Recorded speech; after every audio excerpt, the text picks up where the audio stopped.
학교장은 감염병 발생했을 때 지체 없이 나이스를 통해서 교육지원청에 보고를 합니다.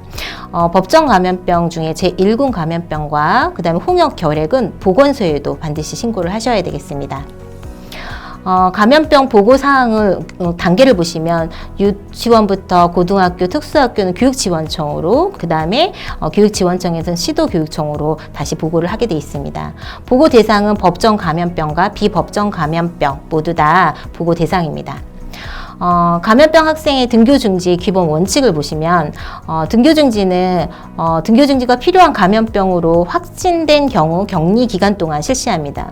등교 중지가 필요한 감염병이 의심되는 경우도 확진 여부를 확인할 때까지 실시할 수 있습니다. 그런데 등교 중지가 필요 없는 경우는 감염병의 확진 또는 의심 필요 없는 그런 감염병의 확진 또는 의심 또는 정상이거나 비감염성 질환일 경우에는 다시 학교로 복귀를 합니다. 등교중지 실시와 절차는 등교중지 사유가 있어야 되고 기간 중에 유의사항에 대해서 학부모에게 안내를 하고 전염력이 없다는 의사의 소견이 있을 경우에 다시 등교하도록 합니다. 그리고 출석 시에는 등교 시에는 출석 인정을 위한 필요한 서류를 다시 받고 내부 결제를 통해서 나이스의 출석 인정을 받습니다.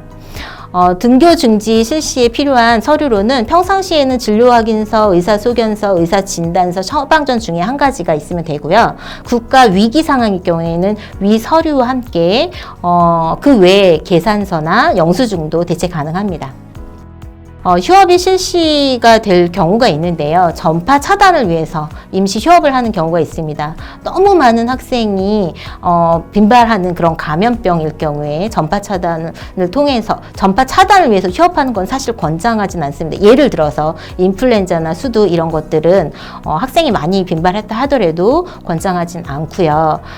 방역 당국 역학조사 결과 휴업을 권고하는 경우 신종 감염병과 같이 치명률이 높은 경우는 일반적으로 휴업을 권고할 수 있습니다. 기능상 휴업은 너무 많은 학생들이 감염병으로 학교에 오지 않아 정상적인 수업이 어려울 경우에도 기능적으로 휴업을 실시할 수 있습니다. 휴업 및 휴교 기간 동안은 7일 이하를 권장을 하지만 이건 수업 일수에 따라서 조정이 가능합니다.